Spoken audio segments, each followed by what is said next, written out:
இவ்வளவு பெண்கள் உட்கார்ந்து இருக்கீங்களாங்க, மனசாட்சியை தொட்டு சொல்லுங்க. அவங்க மணி பர்ஸ்ல யாரெல்லாம் வீட்டுக்கார போட்டோ வச்சிருக்கீங்க?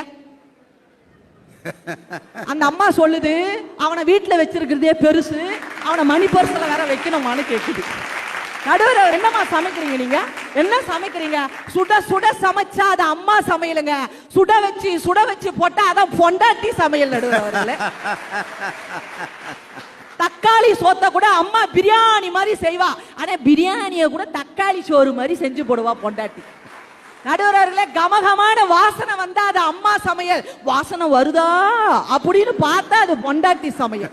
ரசத்துல புளிய கரைச்சா அது அம்மா சமையல், வயிற்றுலயே புளிய கரைச்சா அதான் பொண்டாட்டி சமையல். நடுவர்களே, இன்னைக்கு காலம் அப்படி போயிட்டு இருக்கு. எங்க நட்போட வாழுதுன்றதுதான் என்னுடைய கவலை. நடுவர்களே, என்ன மனமுள்ள பொண்ணு என்ன மதுரையில கேட்டாக, அந்த மன்னார்குடியில் கேட்டாக, அந்த மாயவரத்துல கேட்டாக, எல்லாம் கேட்டாங்களே, உன்னை உள்ளூர்ல ஒரு பய கேட்டானா?